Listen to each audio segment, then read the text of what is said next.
noches, amigas y amigos. Les saluda César Bejarano. Y acá en un programa especial de la Salita del Zinc para Latinoamérica, hoy día tenemos un invitado especial, el doctor Benjamín Fernández. Pero antes, nuestra co-conductora, Elizabeth Suazo. ¿Cómo estás, Elizabeth? Buenas noches. Buenas noches, César. Sí, Buenas noches, Benjamín. Y buenas noches, Claudia. Bueno, antes de dar inicio al programa, quisiera compartir un poquito contigo y con la audiencia la biografía de nuestro invitado para todas aquellas personas que no conozcan al doctor Benjamín Fernández Bogado. Benjamín Fernández Bogado es doctor en Derecho, es periodista, profesor universitario, ha hecho estudios de posgrado en las universidades de Navarra, España, Oxford, UK, Minnesota, Syracuse y Harvard de los Estados Unidos. De esta última ha sido Visiting Scholar en el 2008. Es autor de más de 15 libros. Uno de ellos es El Jardín Pandémico. Libros de comunicación, derecho a la información, gobernabilidad, transparencia y política.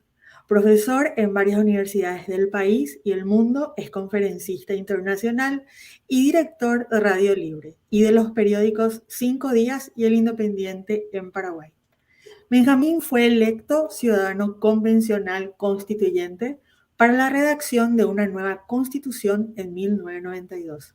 La primera y única redactada en libertad, en la que sus ideas fueron referenciadas por la prensa y la opinión pública.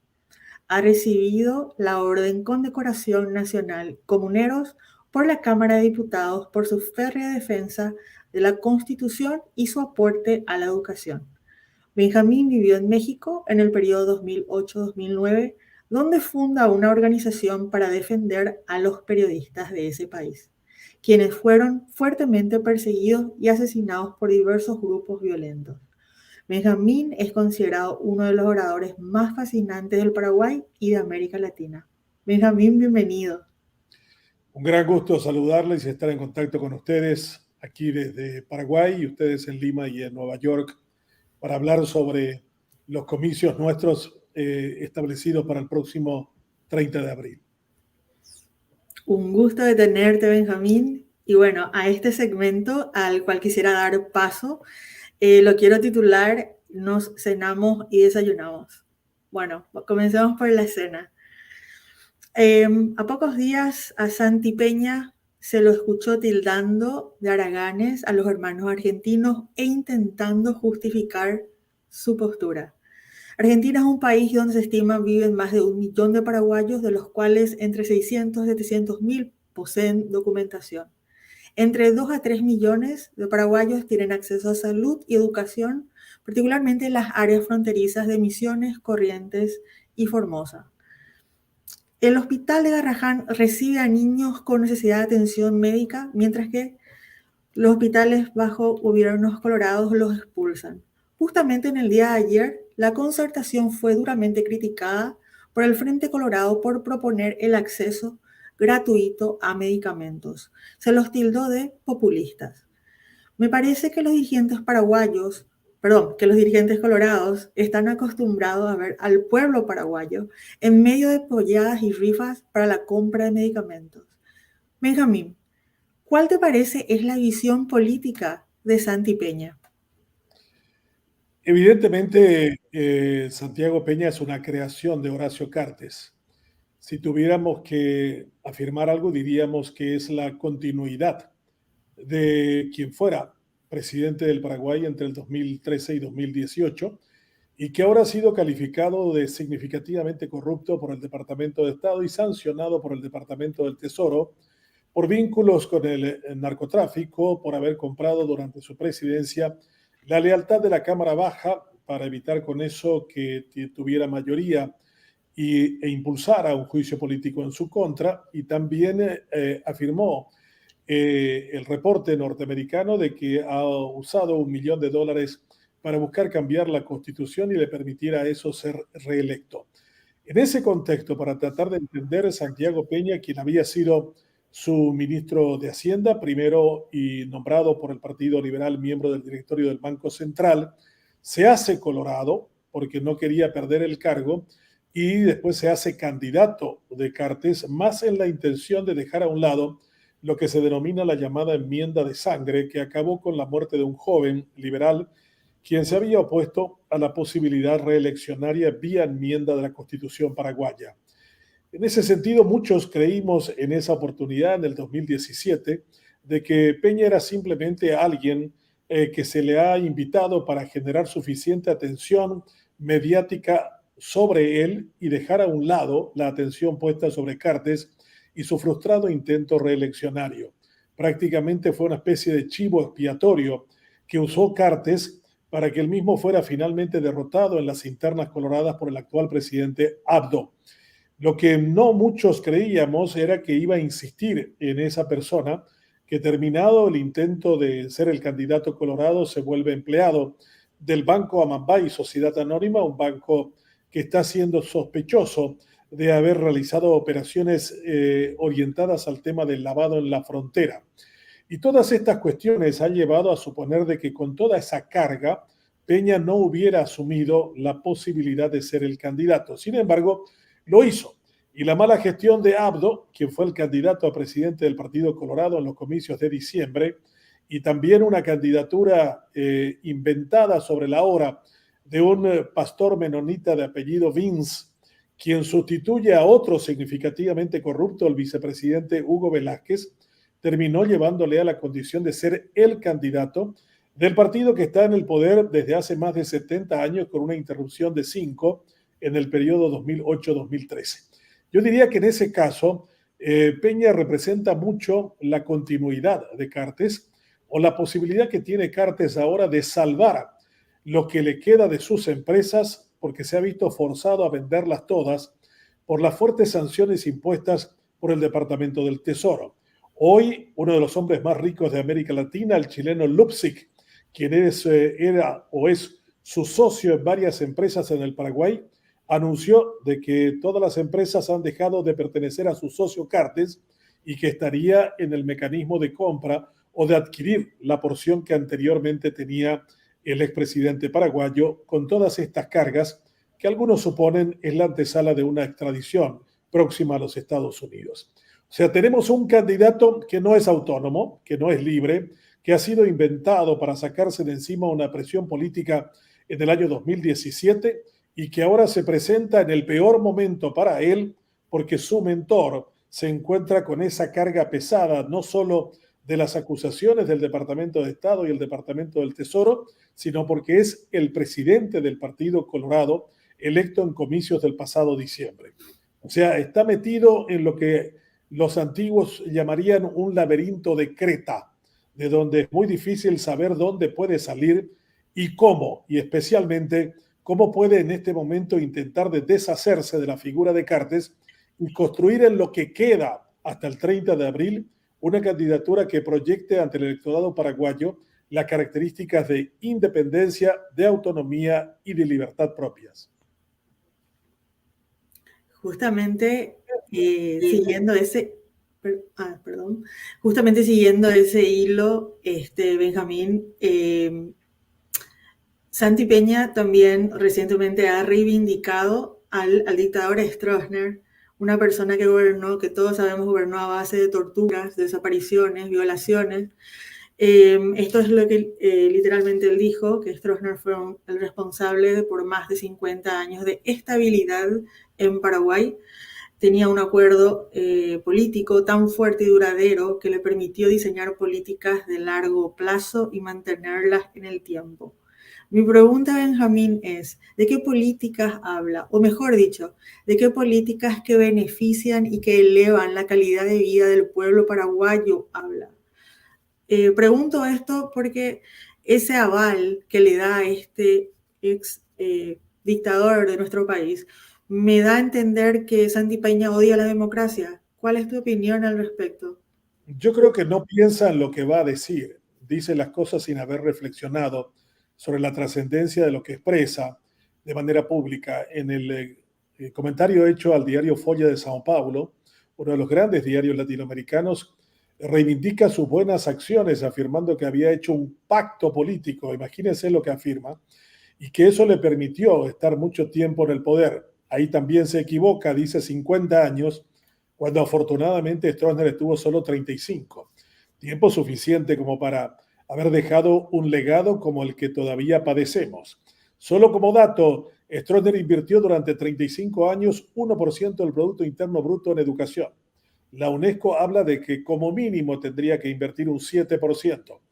En este momento tampoco estamos cerca de ese mínimo, estamos en 3.4, pero el peor legado de Stroessner ha sido una clase dirigente cleptómana, una clase empresarial no acostumbrada a competir y por sobre todo una sociedad adocenada en el conformismo y en creer que este es el único modelo de país que podemos tener.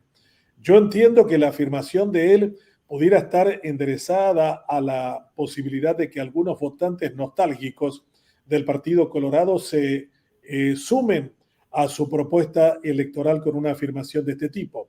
Pero ha generado una tremenda reacción de toda la sociedad paraguaya que ha condenado esas expresiones y se han mofado de él, mostrando algunas represiones abiertas y claras de la dictadura de Stroessner en la calle contra algunos dirigentes políticos de la época y le han puesto como con sorna diciendo, este es el acuerdo político que tú estás diciendo que permitió el reinado de Stroessner durante 35 años. Stroessner no hizo ningún acuerdo político, solamente como dato para aquellos que nos siguen en otras partes del mundo, en las últimas elecciones del año anterior a que fuera derrocado, en el 88 ganó por el 94% de los votos. Esos porcentajes solo son conocidos en Cuba, en Corea del Norte o alguna otra satrapía que existe en el mundo, pero evidentemente no es signo de ningún acuerdo ni nada que se le parezca. Creo que Peña ha demostrado también que tiene una escasa capacidad de comprensión de la experiencia cultural paraguaya, que no entiende el tremendo daño y impacto que ha tenido la dictadura sobre nosotros y que ha significado que muchas cuestiones como la corrupción, como el contrabando, como la erradicación de grupos criminales operando con el narcotráfico, eso se deviene de los tiempos de Stroessner. Y que la economía paraguaya, muy por el contrario de lo que creen muchos nostálgicos, creció de manera notable a partir de 1989. Cuando a Stroessner lo sacan a cañonazos el 3 de febrero de 1989, Paraguay era un país de muy escaso desarrollo, con un escaso ingreso per cápita, y en donde realmente las condiciones económicas que tenemos ahora distan mucho del legado, de la herencia stronista cuando se marchó el dictador a morir en el exilio en Brasil. Benjamín, voy a hablar o quisiera que hables un poco de la oposición que tiene el Partido Colorado y las oportunidades que pueda tener en las próximas elecciones. A pesar de las diferencias ideológicas y de, digamos, algunos rasguños históricos que hayan tenido, ¿hay posibilidades de que la oposición logre una unidad y empodere algún liderazgo de alguno de sus candidatos en las próximas elecciones?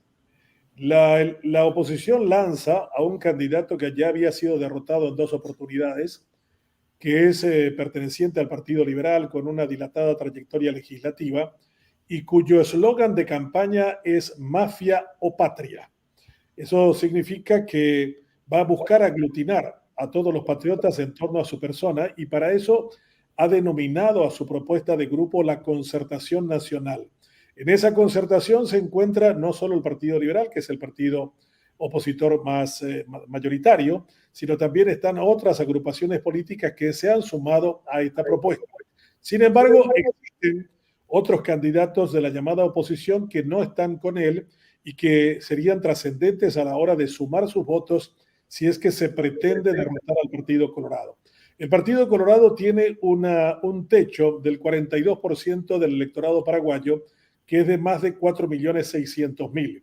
Ha venido ganando los comicios por 1.100.000, 1.200.000, y lo que queda grande como tarea de la oposición es entusiasmar a un segmento poblacional que es mayoritario en Paraguay, que es el sector joven entre 18 y 39 años, que no han venido sufragando a pesar de que el voto es obligatorio en el Paraguay.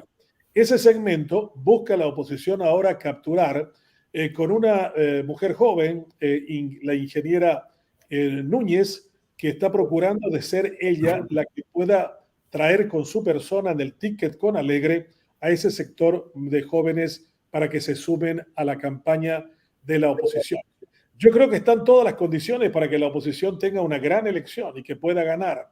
Todo dependerá de estos últimos días y especialmente de la manera como se consolidan los grupos y cómo se cohesionan en el discurso y en las acciones concretas. Los colorados están preocupados por primera vez después de mucho tiempo. La última vez que estuvieron preocupados es cuando fueron a comicios y fueron derrotados por el obispo Fernando Lugo en el año 2008. Desde aquella vez no ha habido una situación como la que estamos viviendo ahora, en donde hay una sensación de peligro y de que puedan terminar en la llanura, muy especialmente por problemas internos, como los que les había descrito al inicio y que tienen que ver fundamentalmente con el futuro de quien es en este momento el principal actor político detrás de la candidatura colorada, el expresidente Horacio Cartes. La oposición necesita entusiasmar y esa es una tarea que va a tener que llevar adelante en estos casi menos de 60 días que quedan de campaña. Y habría que entusiasmar sobre cuestiones concretas que toquen a la gente y que especialmente hagan que su vida sea menos miserable, menos insegura y que haya mayores oportunidades. Bien lo dijo Elizabeth, poca gente sabe que la ciudad más poblada del Paraguay no es Asunción, sino es Buenos Aires, en donde viven aproximadamente unos 700.000 paraguayos.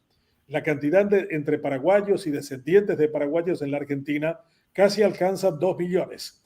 Entonces, tenemos un país que realmente ha tenido una migración enorme en los últimos años porque los gobiernos no han dado oportunidades a la gente. O sea, tiene que tener la oposición un discurso atrapante, atractivo, entusiasmante, que realmente movilice a la gente y que realmente también los comprometa con la tarea que significa mejorar las condiciones de vida de la gente. En ese sentido, hay varias cuestiones que están sobre la mesa. Está la cuestión de la salud, que está propuesta en términos de la concertación, de reducir sus costos y permitir la mayor cantidad de gente posible en los hospitales públicos. Cuesta mucho en el Paraguay encontrar una cama cuando uno tiene una dolencia determinada. Esa también es una forma de mecanismo que utilizó el Partido Colorado para que siempre se dependa de algún caudillo, de algún líder determinado, para que uno pueda entrar a ser atendido, a ser operado en alguna institución de carácter público en materia sanitaria. La otra cuestión es la cuestión de la educación. El Paraguay está ubicado en el puesto 138 de 141 países según la OCDE en términos de calidad educativa. Estamos cada vez peor. Se ha dejado atrás una llamada reforma educativa que produjo una cantidad enorme de chicos que en el 6º grado aún no saben leer ni escribir después de 6 años y tienen graves problemas en materia de matemáticas y de otras capacidades. Pasa una cosa igual con nuestros maestros, en donde muchos de ellos se están jubilando ahora que son hijos de la reforma, pero no se ha entusiasmado a una nueva camada de paraguayos que quieran enseñar con una verdadera vocación y voluntad y no simplemente busquen una oportunidad de carácter laboral. También el tema de la inseguridad, el narcotráfico, el lavado de activos, ha hecho de que hoy tengamos escenas de sicariato en las calles de Asunción. Aconteció uno de ellos el pasado día sábado y ya no existe un terreno, un espacio físico en el Paraguay en donde no tengamos formas de manifestación de esa inseguridad ciudadana. En estos días, el ministro del Interior, González, dijo que la mayoría de los crímenes cometidos en Asunción y Gran Asunción se corresponden a jóvenes entre 15 y 25 años. O sea, tenemos un problema grande de pobreza, de marginalidad, de migración campo-ciudad, que trae consigo una serie de demandas que no han podido ser correspondidas por el gobierno en términos de eficacia de gestión. Justamente hablando de la inseguridad, Benjamín, vivimos en zozobra, la gente tiene miedo, la gente no confía en la gestión de sus autoridades e instituciones. Como recién mencionaste, hemos sido testigos recientemente de este episodio de sicariato en un shopping bastante conocido.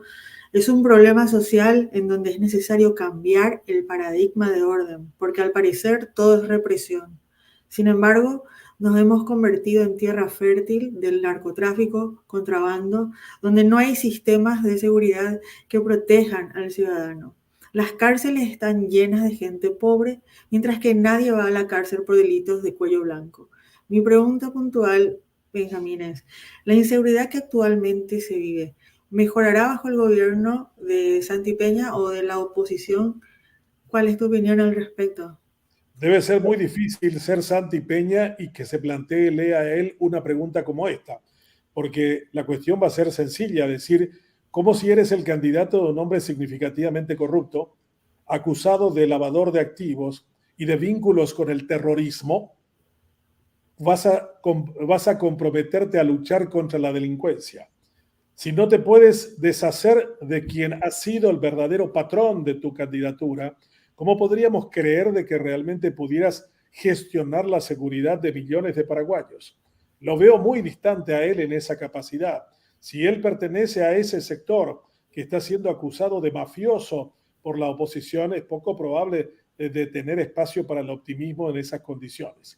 La otra cuestión es que realmente tiene que haber una verdadera voluntad de luchar contra la criminalidad. En el Paraguay, si uno comete un crimen o un delito, tiene solo 5% de posibilidades de ser procesado y solo 1% de ser condenado. O sea, una persona que comete un crimen tiene casi el 99% de posibilidades de que nunca lo condenen o nunca lo encuentren. La policía se encuentra sospechada de estar en colusión con los grupos criminales. Ser policía en el Paraguay no es ninguna garantía de seriedad ni de rigor de luchar en favor de la gente para aumentar sus niveles de seguridad. Muchos de los policías ingresan a la academia de la mano de políticos corruptos, que son los que le permiten pasar los exámenes y pasan a formar parte de su propio ejército particular. Tenemos 25.000 policías y en muchos de los casos es un gran negocio el serlo, porque la cuestión no está en detener a los bandidos, sino en cobrarles a ellos para que nunca ocurra absolutamente nada para sus personas ni para sus negocios. Tenemos una gran cantidad de policías envueltos en hechos de corrupción de manera reiterada y constante, y bien lo apuntaste. Nuestras cárceles, donde hay 15.000 paraguayos, más del 80% no tienen procesos judiciales. O sea, pueden estar años y años en ese lugar que se ha convertido en una verdadera universidad del crimen, con la presencia de criminales provenientes del Brasil, del primer comando capital y de otros grupos mafiosos que han tomado como escuelas de formación de altos estudios criminales a nuestras penitenciarías. 80% de nuestros presos no tienen procesos ni tienen condena. Eso ya te demuestra el grado de complejidad que tiene el tener que luchar contra la delincuencia. Y si a eso sumamos la situación de la fiscalía, donde una fiscala llamada Sandra Quiñones, a quien le hicieron 4 juicios políticos infructuosos, entrega el cargo el próximo 10 de marzo y va a pasar a la historia como la peor fiscala que haya tenido la historia democrática en el país.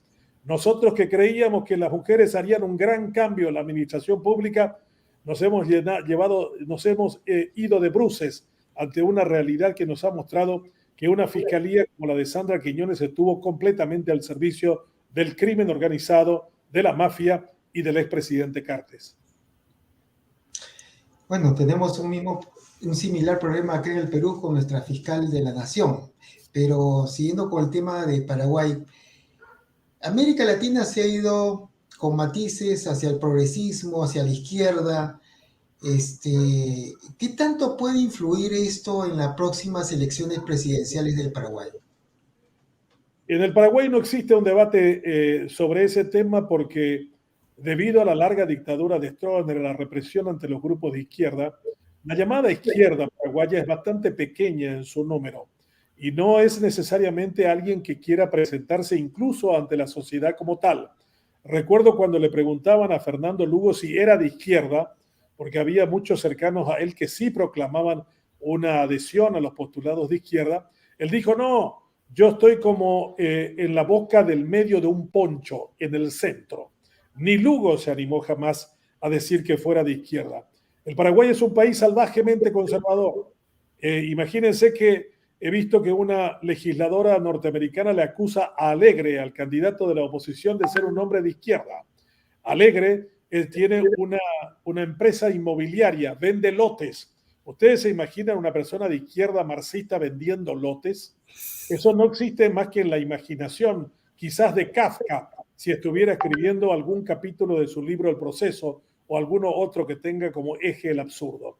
Yo creo que el tema no es en el Paraguay, al igual que sí lo es, o sí lo fue en Chile, lo fue en Perú, lo fue en Ecuador, lo fue en Colombia, lo fue en Venezuela, y de alguna manera también en Uruguay, en Argentina y en Brasil o en Bolivia. Paraguay no tiene esas características que han sido relevantes en esas naciones. Yo diría que en el Paraguay todos se disputan el centro más que los extremos. Justamente hablando de eso que se disputa y de esa continuidad que hablaste, Benjamín, en tu previo análisis, de que Santi Peña representaría a más de lo mismo, eso me lleva a preguntarte lo siguiente. Sin lugar a dudas, el coloradismo, el Partido Colorado, es una maquinaria que ha encontrado la manera de ser parte del ADN social. Cuando escuchamos expresiones como buenos colorados debemos unirnos y votar por Santi, mi pregunta es, ¿y como buenos paraguayos, por quién debemos votar? ¿O vamos a seguir imponiendo los colores sobre nuestro bienestar como sociedad? Porque claramente no estamos bien. Estamos esperando ver un cambio votando a más de lo mismo. ¿Cuál es tu opinión, Benjamín, al respecto de este concepto de coloradismo versus paraguayidad? Bueno, ese es un tema que ha sido analizado de diferentes aristas. El Partido Colorado es un partido que tiene dentro de sí las características de una catedral, dicen algunos. Hay gente muy conservadora, muy de ultraderecha, como también hay gente de izquierda o de ultraizquierda que reivindica conceptos que son las banderas del socialismo e incluso del propio comunismo. Pero lo que tiene el Partido Colorado es una maquinaria orientada a ganar el poder. Una vez que alcanza el poder, lo único que busca es mantenerse. No busca transformar, al contrario, los grandes problemas nacionales se agudizan en los gobiernos colorados. No retrocede, por ejemplo, la pobreza bajo gobiernos colorados, que han aumentado notablemente en número los pobres, sumando casi 2,5 millones de una población de 7 millones. Tampoco mejora la gestión desde el Estado. Tenemos más de 350,000 empleados públicos, la mayoría de ellos sindicalizados y con adhesión al Partido Colorado, a través del cual en tiempos electorales consiguen grandes ventajas de carácter de salario y de privilegios. El Partido Colorado ha creado una casta de brahmanes, de privilegiados en la estructura pública. Son 350,000, que si uno agrega una o dos personas, estamos teniendo casi el 80 o el 90% de todo su electorado. El Partido Colorado no crece fuera de su maquinaria habitual de adhesión, basado en prebendas y en canonjías. Eso ha sido básicamente su estructura desde hace mucho tiempo y ha venido consolidándose con el tiempo. El discurso de somos colorados por sobre somos paraguayos ha sido en cierta manera en los últimos años colocado en un segundo plano, pero cada vez que hay elecciones se busca fanatizar, polarizar las actitudes de los paraguayos para tratar de afirmar con eso algo que ya ha perdido incluso noción ideológica. El Partido Colorado es un partido de centro-izquierda en términos dogmáticos, aunque nació como un partido similar al republicano en los Estados Unidos, de ahí su nombre, Asociación Nacional Republicana, o sea, liberal en lo económico y conservador en lo social. Pero en este momento se ha vaciado por completo, que reivindica una frase fascista que en cualquier otro lugar del mundo hubiera sido una vergüenza proclamarlo. Hablan de Dios, patria y familia. Eso que decía Mussolini, eso que afirmaba Franco en España, bueno, eso se repite ahora como un argumento ante la falta de sostener que, por ejemplo, el Partido Colorado es un partido agrarista. Pero ¿cómo puede serlo si la pobreza paraguaya está en el campo, si la mayor cantidad de migrantes del campo hacia la ciudad han venido justamente porque no han tenido oportunidades? Ya no se puede levantar esa bandera porque chocaría contra la realidad concreta que vivimos los paraguayos. Por eso están inventando y buscando nuevos conceptos, tratando de polarizar a la gente. Vino un asesor chileno durante las últimas elecciones internas de este partido y trajo la idea de que el candidato oficialista no estaba ni con Dios, ni con la patria, ni con la familia, y sí estaban en una conspiración para hacer que los niños paraguayos se convirtieran en gays o en homosexuales o algún tipo de situaciones en el debate de género que no tenía ningún sustento racional. Pero cuando le pregunté a uno de los colorados que repetía eso, me dijo, nos quedamos sin libreto, tenemos que inventar cualquier cosa que haga que la gente ignorante no siga votando. Justamente hablando mencionaste de hacer que la pobreza retroceda, es imposible no realizar esta pregunta, Benjamín, sobre Itaipú y ver si Itaipú nos puede ayudar a que esa pobreza retroceda, dado de que finalmente somos dueños de nuestra propia energía. Entonces, mi pregunta, Benjamín, es, ¿qué cambio estimás se observará bajo el gobierno liderado por Santi Peña o por Efraín Alegre, o Itaipú se convertirá en un motín de guerra para los políticos de turno? ¿Cuál es tu opinión al respecto? Bueno, la mayor represa hidroeléctrica ha sido también la más costosa en términos económicos de ser construida. Inicialmente, cuando se iniciaron las obras, el costo era de 2.000 millones de dólares. Terminó costando 50 años después 65.500 millones de dólares.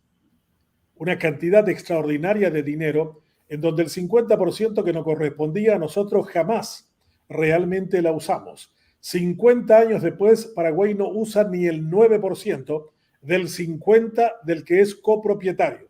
Y durante todo este tiempo le estuvimos regalando a Brasil a precio de generación la energía que no consumíamos. Y con eso Brasil desarrolló todo su gran parque, su gran región industrial en Sao Paulo. Según un analista norteamericano paraguayo, Miguel Carter, encontró que durante todo este tiempo dejamos de recibir más de 77.000 millones de dólares, que es el valor de la energía que no usamos y les estuvimos dando a los brasileños a precio de generación. Imagínense la manera tan absurda que tuvo el gobierno de Stroessner primero y también los gobiernos democráticos después, que no se pensó en una línea de transmisión desde el lugar en donde se generan con 18 turbinas los megawatts en esa represa hidroeléctrica para traerlo al Paraguay y hacer que con esa energía podamos radicar empresas que utilicen electrointensivas en grandes cantidades. Itaipú ha sido para nosotros una de las mayores estafas. No hemos sido jamás capaces de utilizar su extraordinario potencial, y menos en los tiempos actuales, en donde hay una fuerte crítica a la energía proveniente de origen fósil, y sí hay un fuerte énfasis a las economías, de la energía limpia que produce la hidroeléctrica de Itaipú. No hemos hecho, por ejemplo, la transformación completa de nuestra matriz de transportación masiva. Hubiéramos tenido autobuses, tranvías, trenes de cercanía movidos a electricidad y, por supuesto, hubiéramos tenido también ya automóviles movidos a electricidad. Hoy estaba viendo que el gobierno mexicano de López Obrador daba la bienvenida a la inversión de Tesla, de Elon Musk, en Monterrey, para producir 1 millón de autos eléctricos dentro de un par de años. Eso significa 4.500 millones de dólares que va a traer la inversión norteamericana ahí cerca de su frontera en el estado de Nuevo León, en México. Nosotros no tenemos una sola idea. Lo único que tenemos ahora es una idea rentista. Queremos que Brasil nos siga comprando la porción que no usamos, pero a un valor superior al que les estábamos vendiendo. Y el gobierno de Lula ha dicho, no, a partir de ahora vamos a bajar el precio de la electricidad en la casa de cada uno de los brasileros. Y eso ha repetido el candidato de la oposición, Efraín Alegre, diciendo, si yo soy presidente, vamos a bajar el costo del precio de la energía en la casa de cada uno de los paraguayos a más del 50%. O sea, yo creo que esa apuesta, que ha sido bastante atrevida y tomada como una especie de desafío al gobierno, ha llevado que hoy el presidente de la República dijera que con lo que se firmó en el día de ayer, el fin de la deuda de 65.500 millones de dólares, también el gobierno podría volver a pensar en bajar la energía. Hace 4 días, cuando propuso el opositor, dijeron que era descabellado y sin sentido. Pero hoy el propio presidente Colorado ya habla de que eso tiene que ser así y al menos los paraguayos estaríamos beneficiados con eso. Tenemos 1 millón de hogares que están conectados a la red eléctrica de la empresa estatal llamada ANDE. Benjamín, acaba de mencionar de las inversiones que está promoviendo, que se hagan a través del sector privado en México. ¿Y cuáles serían los retos en el campo de las relaciones exteriores y en el campo de repente tratado de libre comercio que podría ser el próximo presidente de Paraguay? Paraguay forma parte de un proyecto conjunto con Brasil, Argentina y Uruguay que se llama Mercosur, que nació en 1991 y que impide negociaciones individuales de los países. Uruguay lo está queriendo hacer ahora con la República Popular de China y le han dicho desde el Mercosur que eso no lo puede hacer si es que quiere continuar en el bloque. El bloque tampoco ha tenido un mejoramiento notable a la economía de estos 4 países porque tanto Brasil como Argentina no han estado en buenas condiciones en todo este tiempo desde que se creó el Mercado Común del Sur. Paraguay en ese sentido tiene también un dilema porque por un lado el Partido Colorado dice que debemos continuar con relaciones diplomáticas con Taiwán. Paraguay es el único país de Sudamérica que tiene embajada en Taipei y no en Beijing. Y sin embargo, el líder opositor Efraín Alegre ha dicho de que buscará acercarse diplomáticamente a Beijing si fuera electo. Hay una discusión en torno a qué es más conveniente para el Paraguay en los términos de pujanza comercial, porque en los últimos años Taiwán ha cambiado su estrategia para con el Paraguay y ha comenzado a reforzar sus vínculos comerciales, ha comenzado a comprar carne paraguaya, carne porcina y otros productos en cantidades mucho más importantes. El tema de qué hacer con Taiwán y de qué manera acercarse a Beijing es uno de los grandes temas de la política internacional. Estados Unidos, que se está buscando despegar de China después de la cuestión del COVID y de otras fórmulas que les han vuelto dependientes a las empresas norteamericanas, está hablándole al oído al gobierno paraguayo para que mantenga su relación con Taiwán. La posibilidad de un conflicto entre Estados Unidos y China no es descartable y evidentemente en ese juego de poder Taiwán jugará un rol muy importante y aquellos que se encuentren en cercanía con este país es probable que estén en mejores condiciones que aquellos que se encuentren en la vereda opuesta. El Paraguay tiene que buscar atraer el grado de inversión, nos falta poco, pero para eso debemos mejorar nuestras instituciones, hacer que grandes capitales vengan al país porque tenemos energía en abundancia, mucha mano de obra joven y de calidad, pero no tenemos instituciones creíbles ni en la justicia ni en los poderes políticos. La corrupción de las instituciones de los 3 poderes del Estado nos impide alcanzar el grado de inversión que podría ser fantástico a la hora de atraer grandes capitales en el Paraguay. Creo que me toca, ok. Benjamín, mi pregunta nuevamente va un poquito al ámbito más local. En Paraguay sé que nos queda un poquitito de tiempo, entonces quiero aprovechar para realizar lo que sería nuestra última pregunta. Y es en torno a la desigualdad social, la cual va ligada a quieras o no, a nuestro sistema de doble justicia, porque pareciera ser que quien genera más tiene menos problemas judiciales y quien genera menos tiene más problemas judiciales. Entonces, mi pregunta, Benjamín, es, este sistema de doble justicia que hay y con la salida de Sandra Quiñones, ¿crees que este sistema de doble justicia finalmente se reforme bajo cualquiera de los dos partidos que están en disputa en este momento o no hay reparo? ¿Cuál es tu opinión al respecto? El mecanismo judicial paraguayo es muy dependiente de la política perversa, de esa que busca tener aliados en la fiscalía para evitar que cuando tengan un caso, que los involucre sean benévolos en las acusaciones o en las investigaciones. Tampoco tenemos una justicia en términos de jueces, de tribunales de apelaciones y Corte Suprema de Justicia, que realmente nos dé garantías que cuando los casos llegan a esos lugares se va a obrar de acuerdo a la vara que establece la norma. En el Paraguay no hay ninguna garantía que un mismo caso termine de la misma manera. La imprevisibilidad jurídica es uno de nuestros grandes problemas a nivel nacional que tiene que ser resuelto. El nuevo fiscal, Rolón, que asume el próximo 10 de marzo, reconoció de que la Fiscalía, el Ministerio Público, se encuentra por los suelos y de que hay que levantar por completo la imagen de esta institución para que la gente vuelva a creer en la justicia. Las investigaciones están a cargo de este Ministerio Público y muchas de ellas o terminan por ser realizadas de mala manera, por ir a menos, como se diría en el lenguaje deportivo, y en donde encontramos que realmente hay una gran tarea que realizar.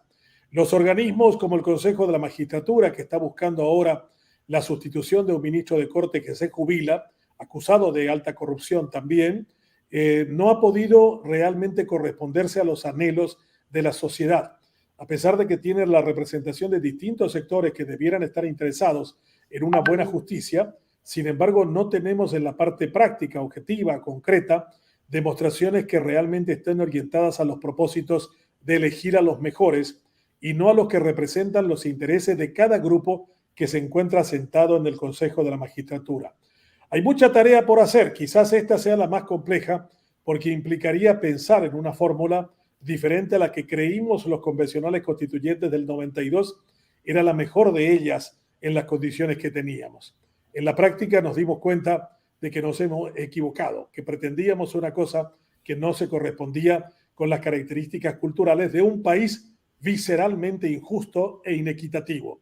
Esa palabra que utilizaste al principio es realmente muy importante de subrayarla. Los 3 países más inequitativos de América, según CEPAL, son Chile, Brasil y el Paraguay.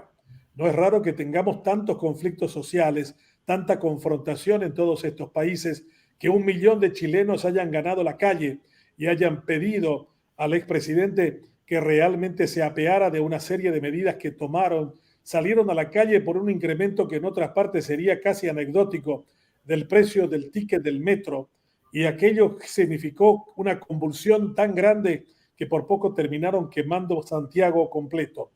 El presidente Boric es el resultado también de esas manifestaciones. Brasil ha tenido también esos coletazos importantes, y también se observa de qué manera la inequidad se cobra la vida de los brasileños. Brasil es el país donde más asesinatos existen en el mundo. 66.000 brasileños son asesinados cada año. Eso significa 6.000 más que todos los soldados norteamericanos muertos en Vietnam en 8 años de guerra. O sea, si uno mira los indicadores de la guerra en Afganistán, en Irak, en Siria, son notablemente menores a los asesinatos que se dan en Brasil en luchas donde las pandillas se enfrentan de manera agresiva y fuerte contra todo poder que se le ponga enfrente. Y yo creo que en el Paraguay tenemos una cosa de ese tipo, pero de baja intensidad. No percibimos mucho porque hemos colocado a esos sectores sociales que se encuentran en la inequidad en lo que yo llamaría un área de confort bastante grande, bastante amplio, en el que muchos se reconocen como oportunidades y posibilidades de poder alcanzar a través de alguna cuestión azarosa, de un golpe corrupto o de alguna acción delictiva, una mejor posición social que le permita elevarse en forma dinámica hacia más arriba. Yo creo que uno de los ejes centrales es pensar sobre el tema de la inequidad. Ese es uno de nuestros grandes problemas, y eso no significa en este momento de que no haya ninguna ciudad paraguaya de 5.000 habitantes que no tenga su shantytown, su chacarita, su zona marginal, sus lugares que realmente le llaman chabolas en otros sitios y favelas en el Brasil, y que realmente son cada vez más crecientes en número. Asunción tiene 500.000 habitantes y los que viven en condiciones de marginalidad casi alcanza la mitad de la población paraguaya en su capital. Benjamín, estamos exactamente en horario a 2 minutos. Te agradezco muchísimo realmente tu participación, de que hayas sido nuevamente parte de este programa, de que hayas compartido con nosotros este análisis, especialmente en vistas a que estamos a pasitos de las elecciones presidenciales.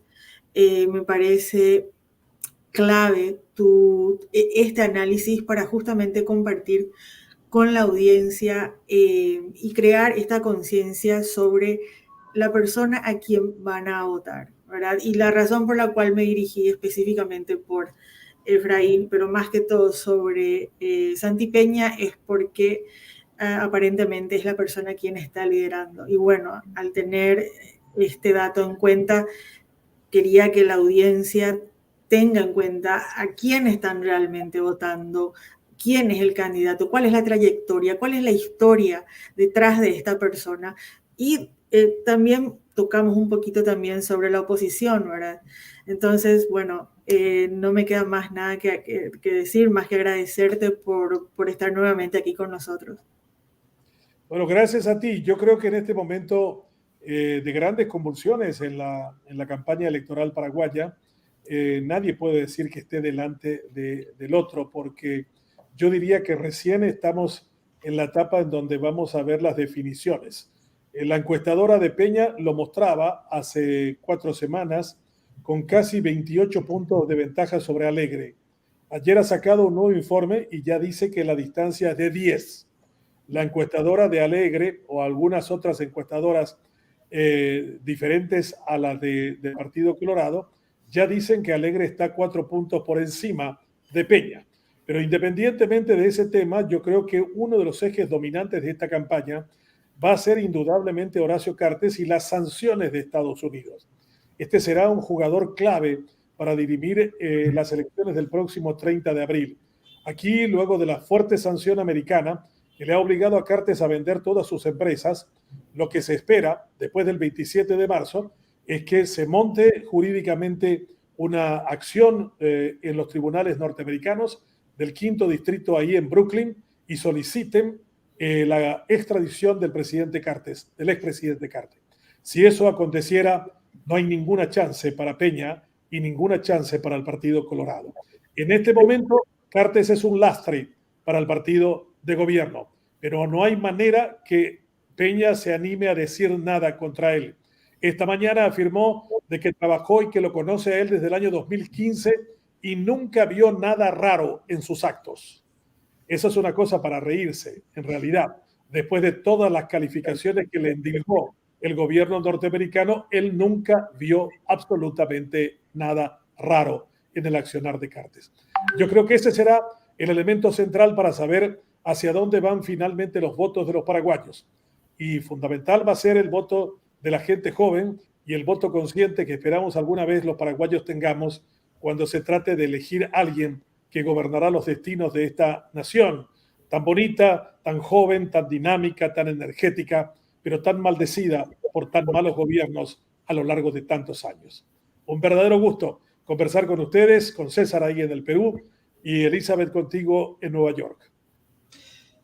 Bueno, muchas gracias, Benjamín, a nombre de Laura, Papelito y Julia, parte del equipo de la Salita del Cine acá en el Perú.